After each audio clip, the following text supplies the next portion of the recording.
Oke, Assalamualaikum warahmatullahi wabarakatuh. Ketemu dengan saya, Desi Rianti.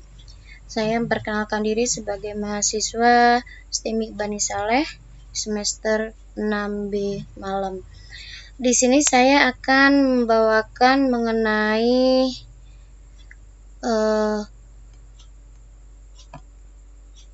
perancangan sistem informasi perpustakaan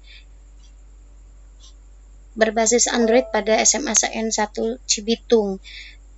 Perancangan ini saya susun sebagai UAS untuk mata kuliah riset teknologi dan informatika yang diampu oleh Ibu Indri Ayu Lestari MKom. Bab 1 yaitu pendahuluan. Sekolah mempersiapkan anak didik memperoleh ilmu pengetahuan, keterampilan, budi pekerti, meningkatkan ketakwaan pada Tuhan Yang Maha Esa agar selanjutnya mampu membekali diri menuju ke arah pendidikan yang lebih tinggi sebagai bekal hidup di masyarakat. Perpustakaan adalah institusi yang menyediakan koleksi bahan perpustakaan tertulis, tercetak, dan terekam sebagai pusat sumber informasi yang diatur menurut sistem dan aturan yang baku untuk keperluan pendidikan, penelitian, dan intelektual bagi siswa-siswi. Perpustakaan merupakan bagian yang sangat vital dan besar pengaruhnya terhadap mutu pendidikan. Hal ini ditunjang juga dengan kebijakan pemerintah yang menggalakkan literasi, antara lain dalam bentuk budaya senang membaca. Dalam kaitan inilah perpustakaan dan pelayanan perpustakaan harus dikembangkan sebagai salah satu instalasi untuk mewujudkan kesejahteraan kehidupan bangsa. Kemudian rumusan masalah. Apa sih yang menjadi dasar rumusan masalah hingga saya membuat proposal perancangan sistem informasi perpustakaan berbasis Android pada SMA-1 Cibitung. Yang pertama adalah bagaimana mengolah data, khususnya data transaksi, baik pengunjung, peminjaman buku, ataupun pengembalian buku. Yang kedua, bagaimana sih cara mengatasi ketidak-up-to-date data dengan tersedianya buku di perpustakaan. Ketiga, bagaimana membuat suatu sistem perancangan yang menunjang pengelolaan perpustakaan dengan baik. Perlu diketahui sebelumnya bahwa di SMA-1 Cibitung itu perpustakaannya masih manual, konvensional, masih menggunakan buku-buku sebagai alat, sebagai media pencatatan perekaman datanya. Namun di sisi lain, kurangnya petugas yang mengelola karena berbanding dengan jumlah siswa yang sangat banyak, sekitar 1000-an orang ya, di mana terdiri dari 34 rombel, di mana masing-masing satu rombelnya ada sekitar 36. Oleh karena itu saya angkat bagaimana cara membuat sistem informasi perpustakaan berbasis Android pada SMA-1 Cibitung. Kemudian kita ke tujuan dan manfaat. Tujuan penelitian berdasarkan rumusan tadi yang sudah saya kemukakan adalah satu, menghasilkan sistem informasi perpustakaan berbasis web yang menggunakan bahasa pemrograman Java dengan database MySQL atau SQL. Kedua, mengetahui tingkat kelayakan sistem informasi perpustakaan berbasis web dengan berbagai pengujian yang nantinya sebagai dasar evaluasi. Ketiga, mengetahui hasil pengukuran kualitas uji performa sistem informasi perpustakaan berbasis web. Manfaat penelitian. 1. Memberikan sumbangsi terhadap upaya pengembangan ilmu pengetahuan dan teknologi berupa produk yang dapat bermanfaat dalam dunia pendidikan, itu yang pertama. Yang kedua, dapat memberikan kemudahan untuk pengelolaan data, manajemen perpustakaan, meningkatkan kualitas dan efisiensi pada pelaksanaan pendidikan bagi segenap anggota sekolah.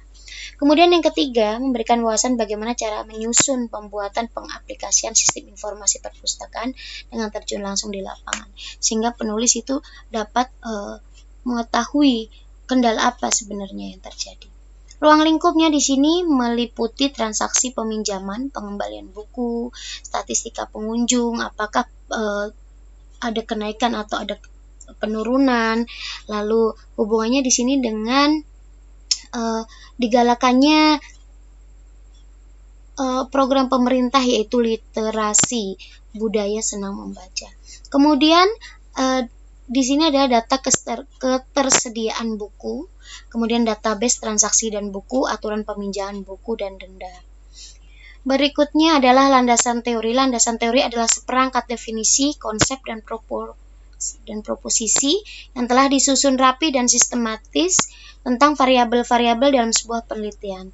Landasan teori akan menjadi dasar yang kuat dalam sebuah penelitian yang akan dilakukan. Penyusunan landasan teori yang baik dan benar dalam sebuah penelitian itu menjadi hal yang sangat penting, sebab landasan teori menjadi sebuah pondasi serta landasan dari penelitian itu sendiri. Macam-macam landasan teori ada teori dalam penelitian kuantitatif dan kualitatif. Jenis-jenis variabel yang biasanya digunakan dalam penelitian antara lain variabel bebas, variabel terikat, variabel intervening, variabel moderating, variabel kontrol, dan variabel confounding atau spurious. Dalam penulisan landasan teori, beberapa hal yang perlu diperhatikan yaitu nama pencetus teori, tahun dan tempat tanggal lahir, uraiannya apa, kemudian relevansi teori tersebut dengan upaya peneliti dalam tujuan yang atau penelitian akan dilakukan. Di sini pengertian aplikasi. Aplikasi adalah suatu program yang siap digunakan untuk melaksanakan suatu fungsi bagi pengguna jasa aplikasi serta dalam penggunaan aplikasi lain yang dapat digunakan oleh suatu sasaran yang akan dituju.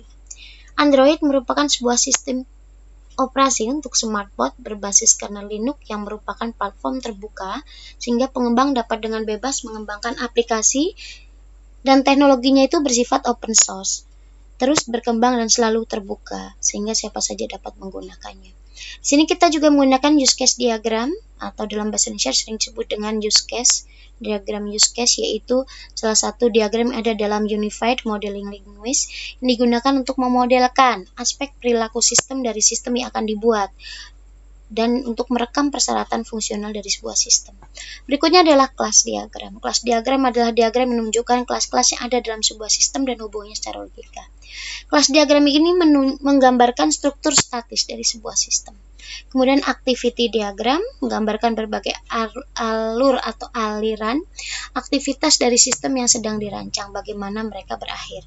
Activity diagram juga menggambarkan proses paralel yang mungkin terjadi pada beberapa eksekusi. Flowchart. Flowchart digunakan untuk menggambarkan algoritma dari program atau aplikasi yang akan dibuat nantinya agar tidak terjadi masalah pada program atau aplikasi tersebut. Bab 3 yaitu metodologi atau kerangka pemikiran.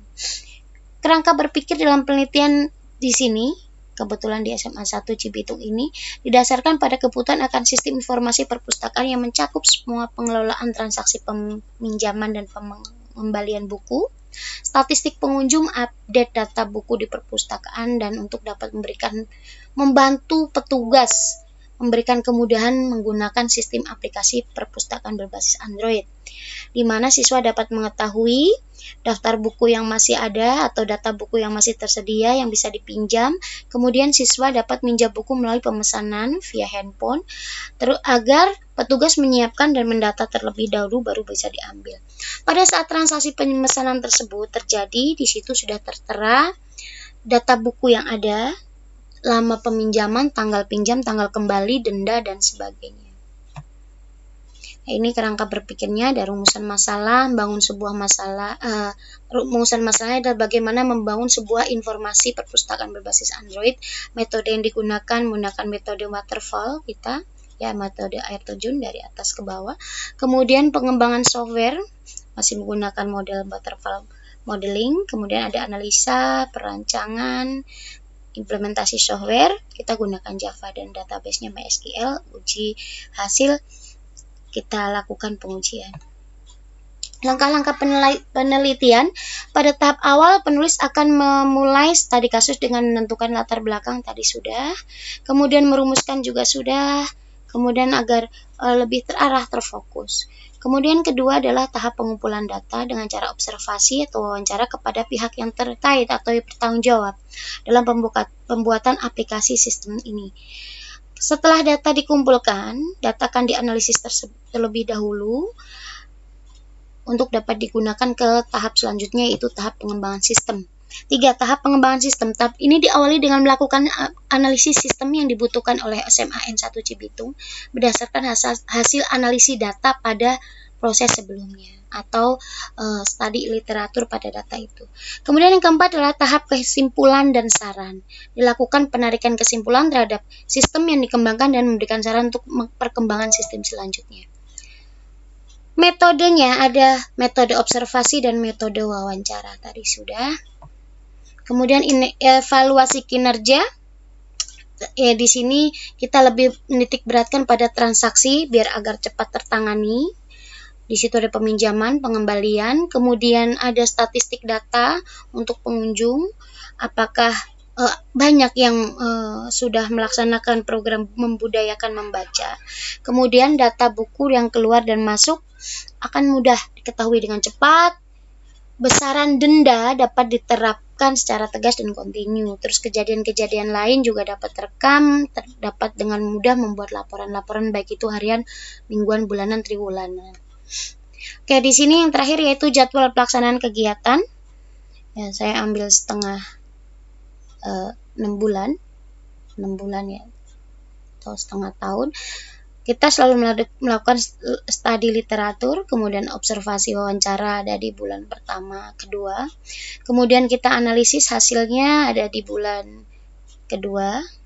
Terus kita buat perancangannya ada di bulan 3-4. Kita konfigurasi, kita testing ada di bulan 4-5, evaluasinya ada di bulan 5-6. Kemudian kita implementasikan hasil dari evaluasi tersebut ada di bulan 6-7 dan kesimpulan itu ada di bulan 7 juga. Demikian tadi presentasi saya. Terima kasih telah menonton.